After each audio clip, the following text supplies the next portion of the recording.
बहुत बहुत बधाई हो आपको, बहुत बहुत बधाई हो। खूब खुश रहिए और खूब आगे बढ़िए। कैसा लग रहा है? ये है कि मेरा सब्जेक्ट कभी ज्योग्राफी था ही नहीं। अच्छा। मेरा टारगेट वहीं से था कि अब मैं सब पढ़ लूंगा, ज्योग्राफी को अपने अंदर संभाल लूंगा और मैं जाऊंगा। बहुत अच्छा। मैंने आपको मैसेज किया, सर मैं 5 बार पढ़ लूँ आपकी बुक। आपने कहा हाँ ठीक है, पढ़ो पढ़ो। मैंने उसको 5 तो नहीं 3 बार खत्म किया। आपने आयोडेक्स लगा लगा के सर पढ़ा हूँ इस बार। तो इतने सारे एग्जाम्स को आपने मतलब लगातार टारगेट कैसे किया? क्या ये पॉसिबल है कि आप ज्योग्राफी पढ़ रहे हो, ये सारे एग्जाम एक साथ चलते चले जाएं? हूँ तो चैट जीपीटी से किसी भी एआई से बोल दिया कि ये टॉपिक में हार्डेस्ट क्वेश्चन दो मुझे।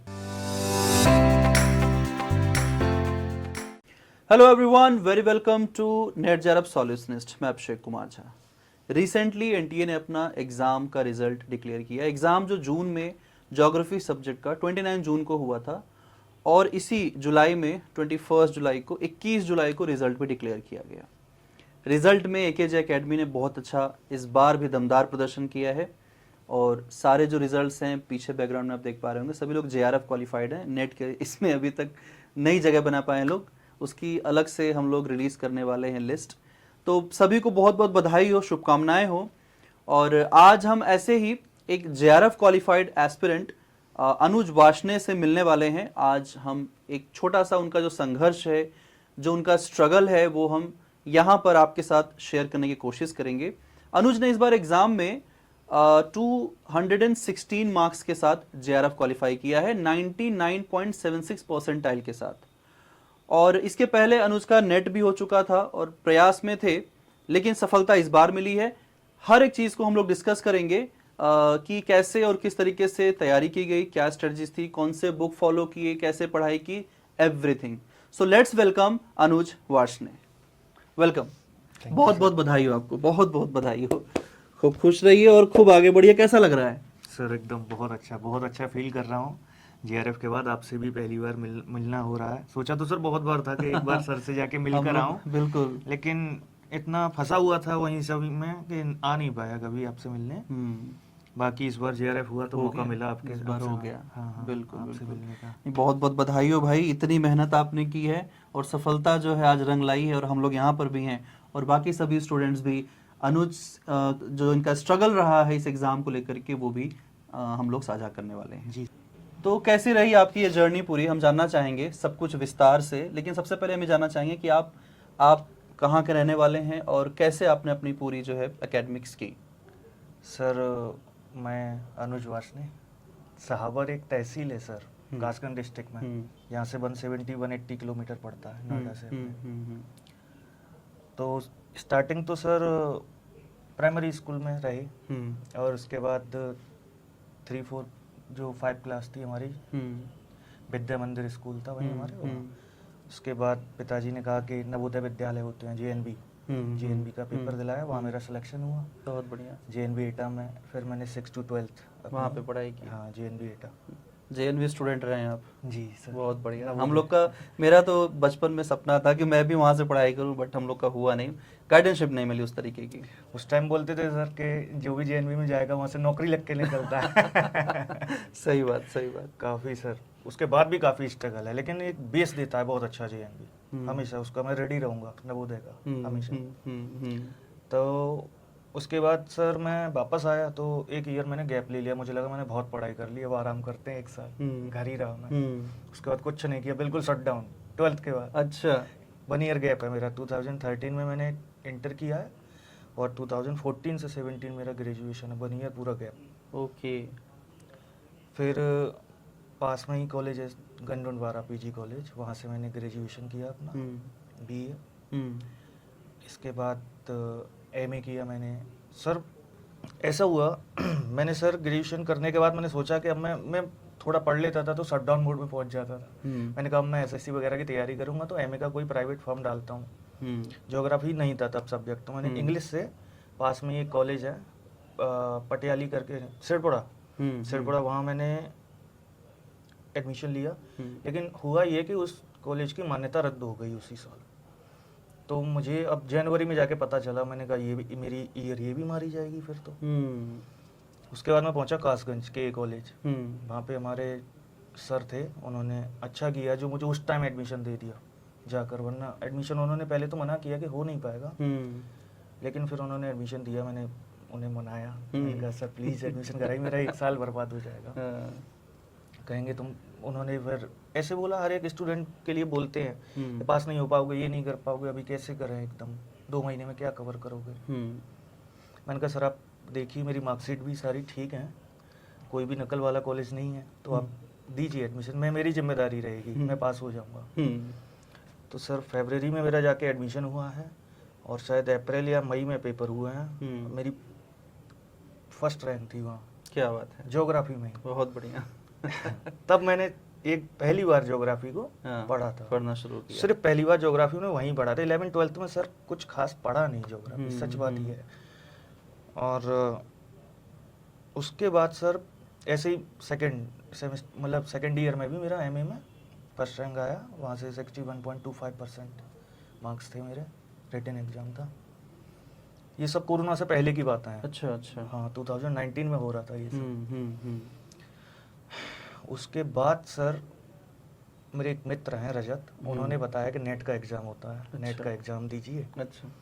तो फिर मैं यूट्यूब पे पहुंचा, अच्छा। मैंने नेट का एग्ज़ाम सर्च किया, तो आपकी वीडियोस मिली मुझे। अच्छा। अनअकैडमी वाली, तो उस टाइम आप अनअकैडमी पर हाँ थे। बिल्कुल बिल्कुल। हाँ।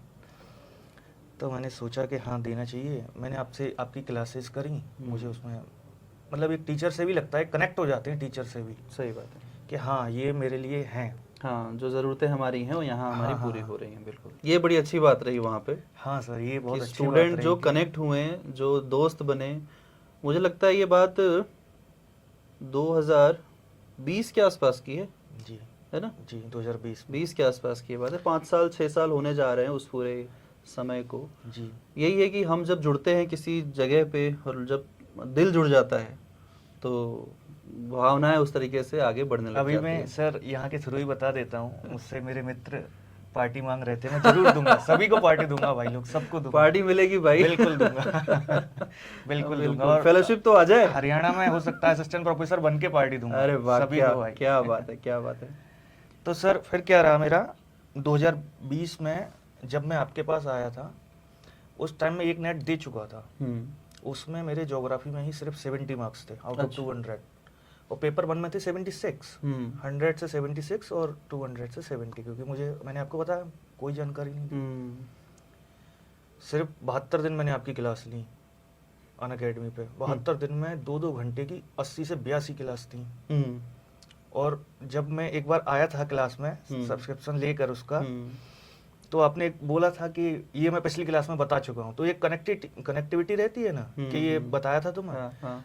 तो मुझे लगा मुझे पहले पूरी क्लासेस कर लेनी पड़ेगी। हाँ, मुझे कर लेनी चाहिए, मैं नहीं आ पा रहा हूँ यहाँ फ्लो में। मैंने 20 दिन में सर उड़ाई थी वो क्लासेस, पूरी 83 क्लासेस, 2-2 घंटे की, पूरा लगातार देखता था पहले। हाँ, विदाउट नोट्स, कोई नोट्स नहीं बना रहा था मैं उस टाइम, कुछ नहीं कर रहा था। मुझे बस ये था कि मैं उस क्लास तक मुझे जाना है, मेरे दिमाग में आ जाए कि क्या चल रहा है यहाँ पे। अच्छा, फर्स्ट टाइम फिर मैं नेट देने गया था 72 दिन में, 73वें दिन नेट का पेपर था हमारा, और पेपर देने गया, मेरा उसी में नेट हो गया।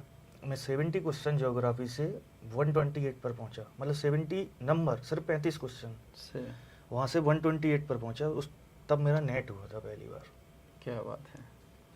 इसके बाद सर ऐसा रहा कि अगर किसी को अपनी ज़िंदगी ख़राब करनी हो तो UPSSC में एक बार जाए जरूर। मुझे उसकी तैयारी शुरू कर दी। हाँ सर, मुझे पता नहीं क्या हो गया, मैं सब छोड़ छाड़ के UPSSC पहुंच गया, लेखपाल और BDO बनने। तो बहुत लोग ये जो वीडियो देख रहे होंगे, ये सोचने वाली बात है कि 2020 से स्टार्ट किया और 2025 में क्वालिफाई किया JRF, तो जर्नी बड़ी लंबी है, बीच में बहुत सारी चीज़ें जीवन से जुड़ती हैं और हम उसमें बिजी हो जाते हैं, स्ट्रगलिंग लाइफ होता है। तो हाँ, तो मैं सर वहाँ पहुँच गया। हाँ। वहाँ अभी पता है सर लेखपाल की कट ऑफ कितनी गई है? 82.5 नंबर आउट ऑफ 100.25 की माइनस मार्किंग, 8000 वैकेंसी। ओहो, मेरे बस की बात नहीं है ये सब करना।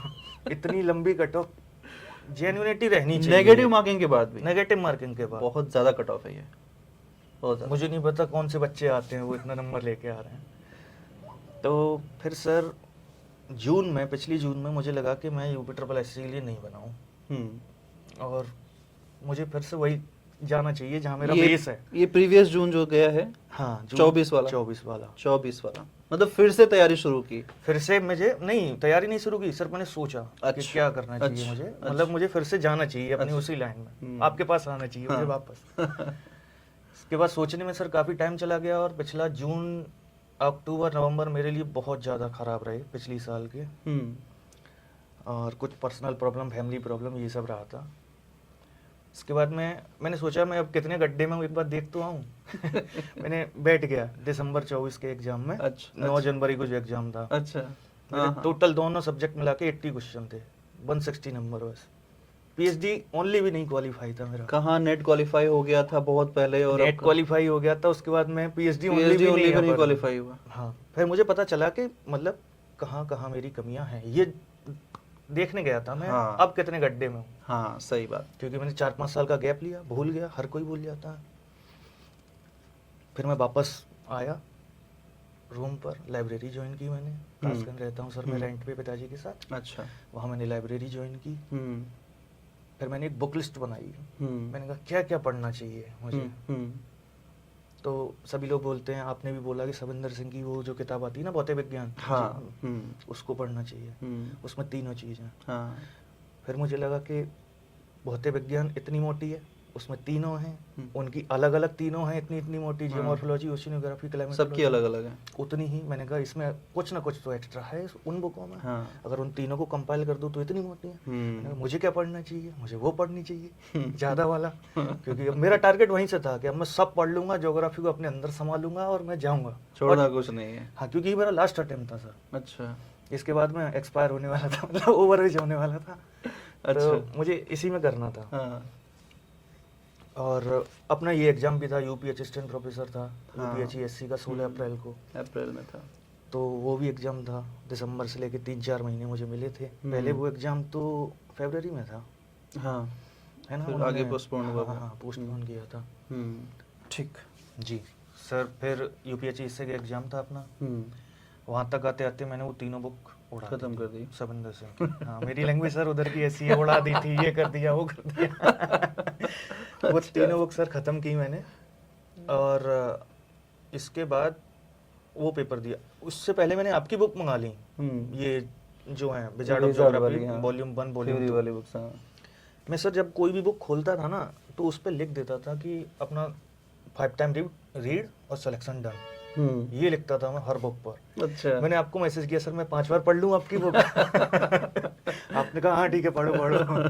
मैंने उसको 5 तो नहीं, 3 बार खत्म किया आपकी बुक को। बहुत हेल्पफुल रही सर, क्योंकि कितना भी मैंने पढ़ा अलग अलग जगह से, मुझे ऐसा लगा कि वो एकदम मुझे सटीक, जो एकदम चाहिए एग्जाम के लिए, एग्जाम ओरिएंटेड मामला बन गया था, मतलब आपकी बुक से। इसके बाद वो पेपर हो गया वहाँ तक, यूपीएचसी का।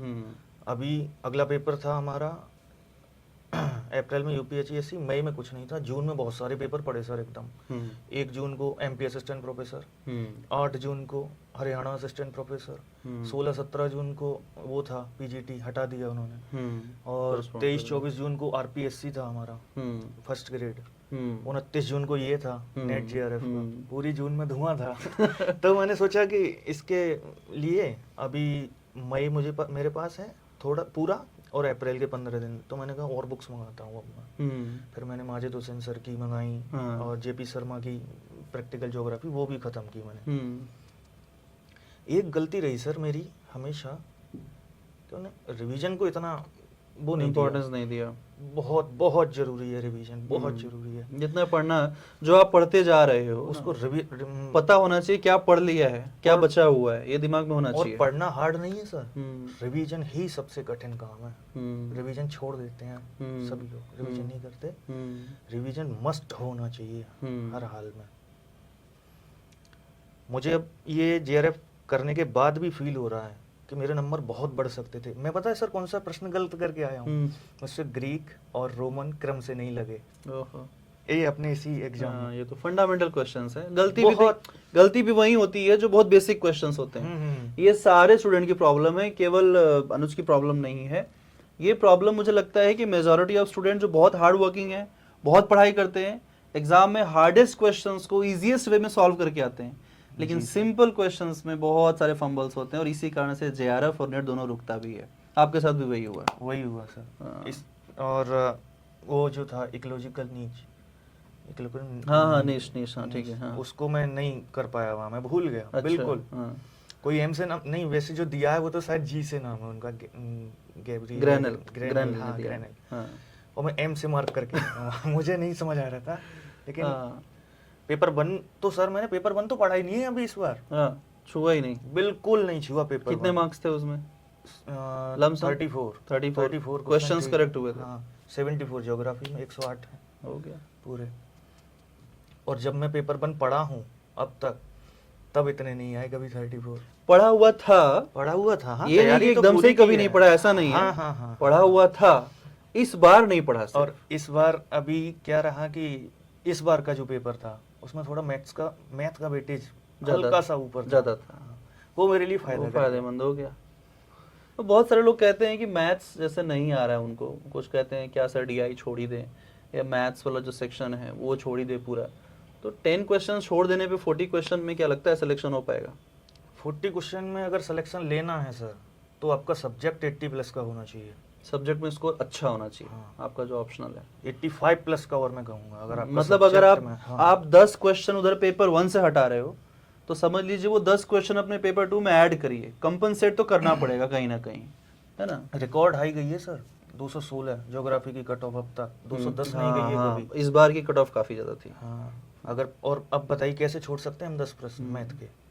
मतलब काफी ज्यादा इन द सेंस कि मुझे ये लगता है कि पेपर का लेवल भी इस बार थोड़ा सा डाउन था ज्योग्राफी का। पेपर का लेवल डाउन था, और सर इस बार रजिस्ट्रेशन भी ज्योग्राफी ज्यादा था। हाँ पिछली बार से 9-10 हजार कंपटीशन भी बच्चे बढ़ जाते गया, पेपर का लेवल थोड़ा सा डाउन कर दिया तो उसको टॉप भाग गया ऊपर, ये चीज है। हैं। जी सर। गुड।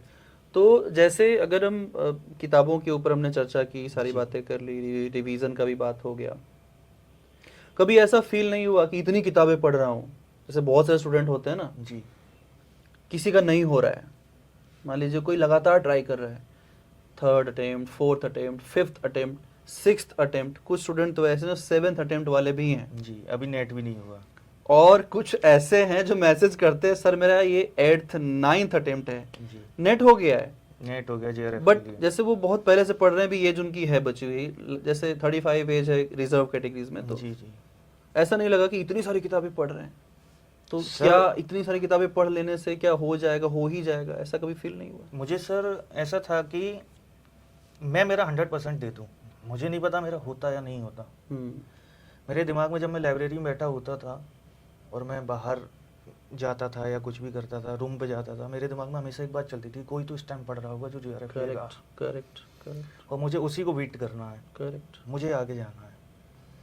मैं आयोडेक्स लगा लगा के सर पढ़ा हूँ इस बार क्योंकि मेरे पास 3 महीने में अगर कोई बच्चा खुद से पढ़ रहा है तो सविंदर सिंह की 3 किताबें खत्म नहीं कर सकता। अच्छा, 3 महीने इतनी टफ है सर वो, उसकी टर्मिनोलॉजी वगैरह बुक बहुत लेंदी है, वो हाँ। एकेडमिक्स के लिए बहुत अच्छी बुक्स है, नो डाउट, बिल्कुल सर। लेकिन हाँ कॉन्सेप्ट बिल्टअप करते हैं। मैं ये नहीं कह रहा कि हम लोग उन बुक्स को नहीं पढ़े, मैंने भी पढ़ी है, बिल्कुल सर, बिल्कुल मैं आज तक पढ़ता हूँ, मेरे डेस्क पे पड़े रहते हैं बुक्स वो, जी। लेकिन ये है कि वो बुक्स लेंदी हैं, आपको उनको पढ़ने के लिए प्रॉपर टाइम देना पड़ेगा, और समझने के लिए तो और टाइम देना पड़ेगा। जी जी, मैंने उसके साथ आपकी भी हैं और भी बुक्स काफ़ी निपटाई हैं उनके साथ, तो मुझे ये लगता था कि मैं पढ़ लूँ इनको बस, होगा सिलेक्शन नहीं होगा, और कल को मैं ये नहीं बोलूँगा अपने आप को कि तुमने लास्ट अटेम्प्ट पर भी अपने मेहनत नहीं की।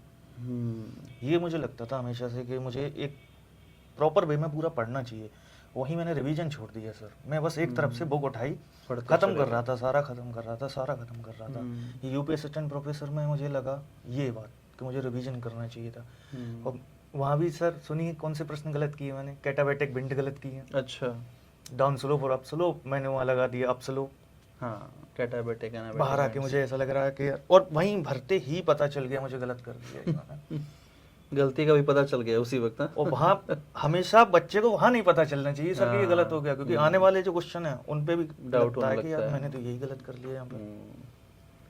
नहीं, ये है यूपी हायर के पेपर से एक चीज़ फ़ायदा तो मिला होगा, क्योंकि आपके उस एग्ज़ाम के बाद फिर आपने कहा कि एमपी का पेपर था, जी फिर 8th को हरियाणा का पेपर था, हरियाणा का पेपर फिर उसके बाद फिर आरपीएससी का पेपर था। जी। अच्छा, इसका भी बेनिफिट मिला होगा?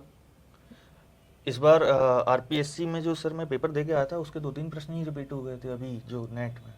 आरपीएससी के नेट में रिपीट हो गए। अभी भी सर आज आपके पास पेपर दे के ही तो आ रहा हूँ, DSSB का, हाँ हाँ, उसमें भी वो खैर वो तो थोड़ा डाउन लेवल का रहेगा डेफिनेटली। काफी ठीक फैक्ट वाली चीज ज्यादा रहती वाला, बिल्कुल हाँ स्ट्रेट फैक्ट। हाँ, फैक्ट ही रहेगा उस पीजीटी लेवल में, यही होता है। मैंने अपना टाइम बचाया था ज्योग्राफी का क्वेश्चन करने के लिए 80 मिनट।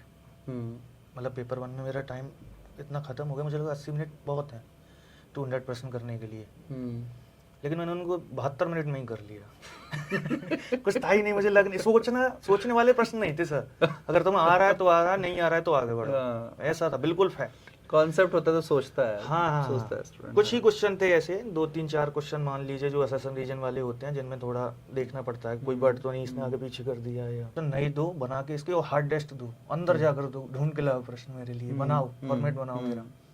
उससे मुझे बहुत हेल्प मिली सर। एक तो टाइम मैं यूटिलाइज कर रहा हूँ, अगर मैं बस में हूँ, कहीं बाहर हूँ, या मेरा अभी पढ़ाई का मन नहीं कर रहा, बहुत पढ़ ली बुक्स, एक टाइम होता है कि ऊब जाते हैं अभी, तो उस टाइम में मैं ये करता था। रील्स देखने से अच्छा है कि ये कर रहे हैं। ब्रेनस्टॉर्मिंग बहुत अच्छी चीज़ है, आपको अपनी कैपेबिलिटीज का पता चलता है और नई स्किल्स भी डेवलप होते हैं। जी सर, और बहुत सारे फैक्ट भी दे देती है वो एआई, जिसका मुझे फायदा हुआ था आरपीएससी में। आरपीएससी फर्स्ट ग्रेड में काफ़ी क्वेश्चन ऐसे थे जो एआई से, मतलब चैट जीपीटी और जेमिनी ने मुझे बताए थे। अच्छा, डिस्क्रिप्शन में उसके। अच्छा। मैं बाद में पूछता था कि ना वो इसका आंसर भी तो दो। अच्छा। तो आंसर, और मैं बिल्कुल वैसा नहीं था जैसे सर आपने सिखाया, हमेशा आपकी बुक है ये होरक्रक्स ऑफ ज्योग्राफी। हाँ, जिसमें सिर्फ पीवाईक्यू करने का मतलब ये नहीं है कि हमने पीवाईक्यू किया उसका आंसर रट लिया, डिटेल सॉल्यूशन चाहिए। हाँ, वही जो आपने मेरी हैबिट बिल्डअप की, वही मैं चैट जीपीटी से करता था कि डिटेल सॉल्यूशन दो, इसका क्या है, तो अच्छा मिलता था रेस्पॉन्स। क्वेश्चंस को अगर हम सॉल्व करते हैं तो कहीं ना कहीं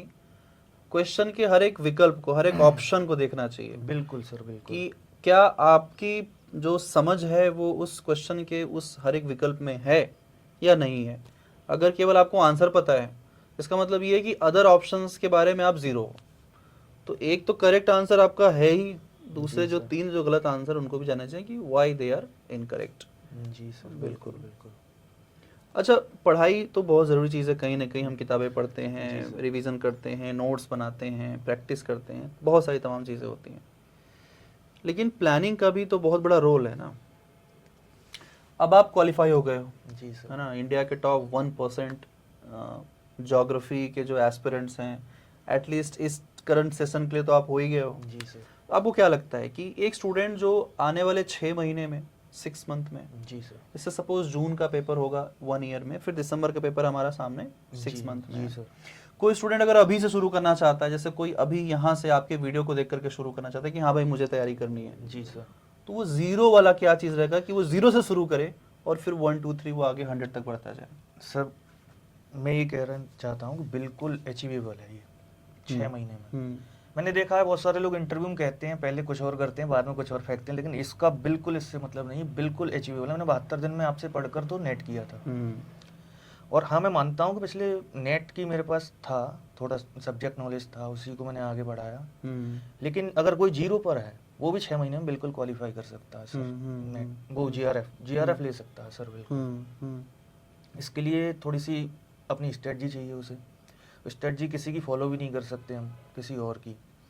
अपनी स्ट्रेटजी, अपनी वीकनेस खुद पता होती है हमें कि हम क्या कर सकते हैं। मेरी स्ट्रेटजी थी सर सिर्फ ज्योग्राफी को टारगेट करना, मुझे कुछ और समझ नहीं आ रहा था कि ज्योग्राफी चाहिए, फिर चाहे मैं किसी भी एग्जाम में बैठूं।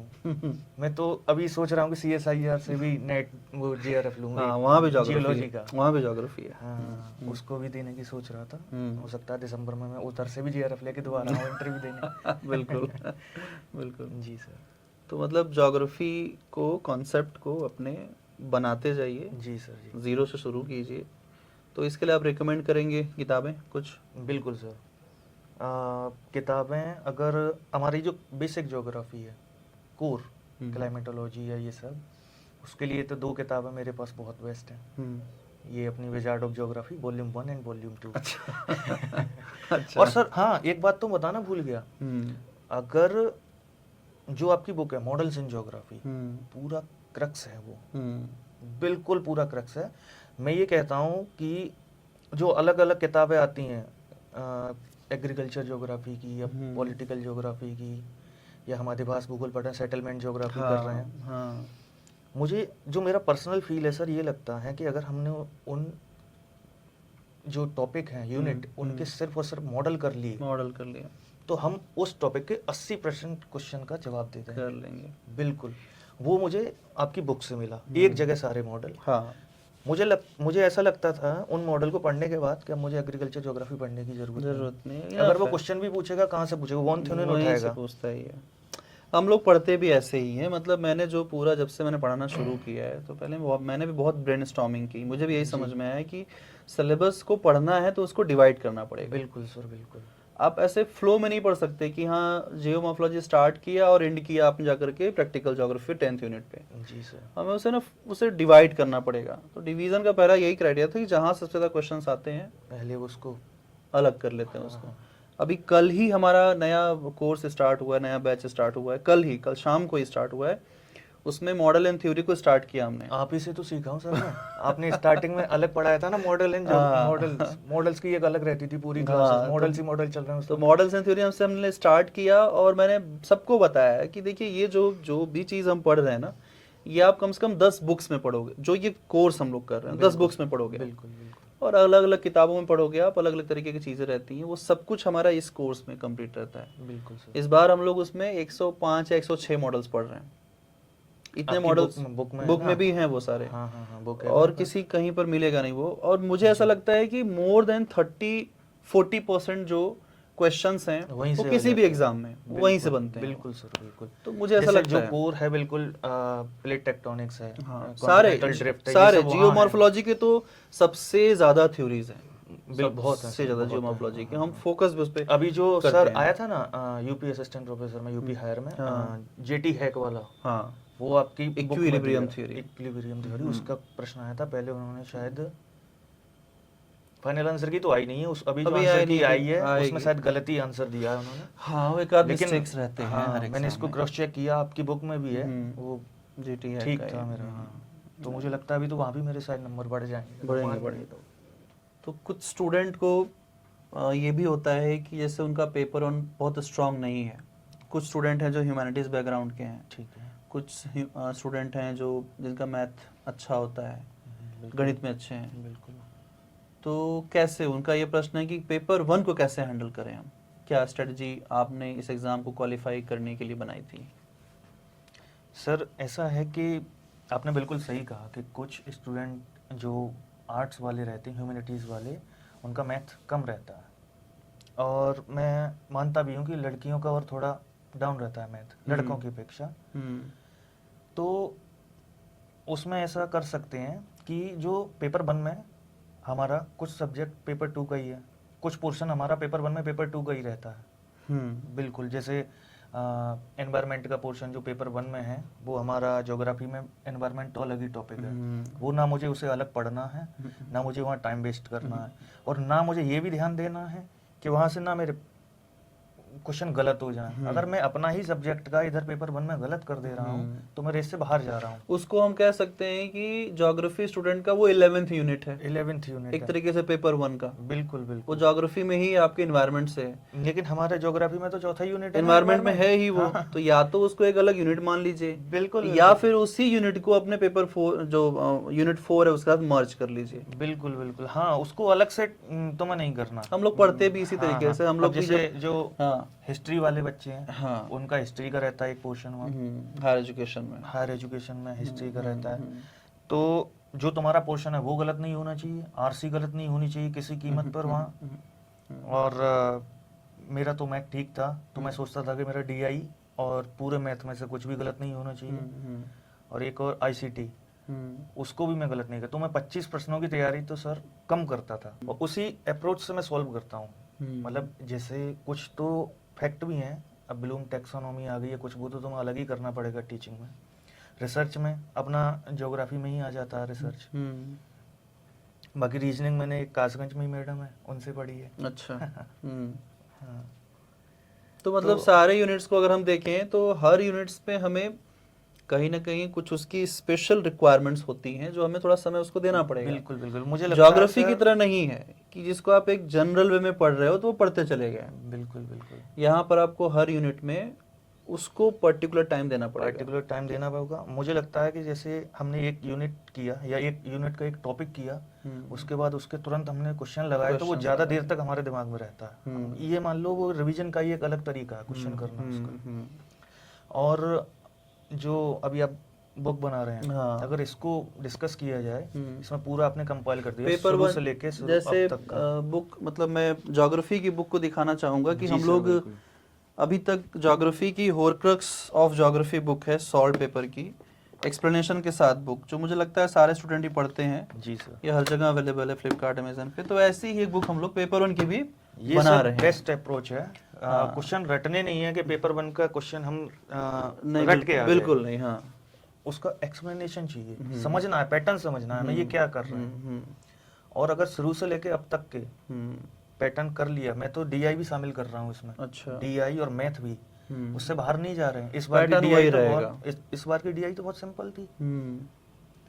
पैटर्न वही तो रहेगा। जो डीआई की बच्चा प्रिपरेशन छोड़ दे रहा है, उसे तो नहीं पता ना कठिन डीआई आने वाली है, कम से कम सिंपल तो कर ही लो। सही बात है। अब बिल्कुल छोड़ दिया तुमने और ऐसी सरल आ गई, तो वहां भी गए। हाँ, मतलब एकदम से ही नहीं छोड़ सकते। बिल्कुल नहीं छोड़ सकते, कुछ बेसिक तो हाँ, पता रहना चाहिए। हाँ, बेसिक्स पता होने चाहिए, बोर्डो मास तो पता होना चाहिए। बिल्कुल सर, बिल्कुल। उतना तो एक स्टूडेंट को मुझे लगता है स्कूल लेवल पे भी पढ़ाया जाता है। बिल्कुल सर, अलग बात है कि हम भूल जाते हैं बाकी चीज़ों को पढ़ते हुए, बट एक बार उसको आप अभ्यास करके भी बेहतर कर सकते हैं। बिल्कुल सर। और पीवाईक्यू सर, जितना रिवीजन का इम्पोर्टेंस है उतना ही पीवाईक्यूज का, मुझे लगता है पीवाईक्यूज का और ज्यादा ही। स्टूडेंट कहते हैं कि पीवाईक्यूज लगा के क्या करेंगे, अब तो वो आने वाले नहीं है क्वेश्चंस। पीवाईक्यूज सर डायरेक्ट फंसते हैं, बिल्कुल डायरेक्ट फंसते हैं, और इनडायरेक्ट तो बहुत ज्यादा ही फंसते हैं। जैसे पीवाईक्यूज का मतलब ये नहीं है कि यही प्रश्न तुम्हारा डायरेक्ट आ रहा है, डायरेक्ट भी आते हैं। आज वो जैसे अभी मैं जो एग्जाम देके आया हूँ अभी जून 2025 का, इसमें कोई मैचिंग में आया किसी की बुक या कुछ, वो अगले एग्जाम में आ सकती है, डायरेक्ट स्ट्रेट फॉरवर्ड पूछ ली जाए, द पल्स ऑफ एशिया पूछ ली, तुम्हें नहीं पता, लेकिन पिछले पेपर में तुम्हें पता है, पीवाईक्यूज करके आए हैं कि हंटिंगटन लगाओ इसको, ऐसे आ रहा है। पीवाईक्यूज करने चाहिए। तो ये भी तो सर पीवाईक्यूज रिपीट हुआ है ना। बिल्कुल। इसको हम ये थोड़ी कह सकते अलग से फॉर्मेट आया, वो पीछे जा चुका है ना। पीवाईक्यूज तो घोल के पी जाओ, बिल्कुल। पीवाईक्यूज मस्ट है सर, बहुत ज़्यादा। और पीवाईक्यूज अगर पेपर वन के भी हमने पूरे कर लिए तो मुझे लगता है 30+ आराम से जा सकते हैं हम पेपर वन में। तो हम लोगों ने काफ़ी सारी चीज़ें डिस्कस कर ली, काफ़ी सारी स्ट्रेटजीज भी डिस्कस कर ली। बिल्कुल सर। मैं चाहता हूं कि एक फाइनल स्ट्रेटजी जो स्टूडेंट अभी इस एग्ज़ाम के लिए तैयारी करने वाले हैं या सोच रहे हैं या कर रहे हैं, आपकी जो भी एक्सपर्टीज़, मतलब जितना भी आपने पढ़ाई किया, इतने सारे एग्ज़ाम्स आपने क्वालिफाई किए, तो बेस्ड ऑन पूरा जो एक्सपीरियंस है वो मैं चाहूँगा आप अपने, मतलब हमारे जो स्टूडेंट्स हैं, जितने भी लर्नर्स हैं, मुझे लगता है सर यही पूरी वीडियो का सबसे अवेटेड पार्ट रहेगा, सबसे इम्पोर्टेंट पार्ट है। जल्दी मुझे ये बताओ क्या करना है। बिल्कुल बिल्कुल। तो वीडियो को मतलब जो ये पार्ट है वो डेफिनेटली सभी लोग देखेंगे। बिल्कुल बिल्कुल। और अनुज आप सभी लोगों के साथ शेयर करेंगे वो स्ट्रेटजी जो कि आपको एग्जाम्स में डेफिनेटली फॉलो करना चाहिए। बिल्कुल।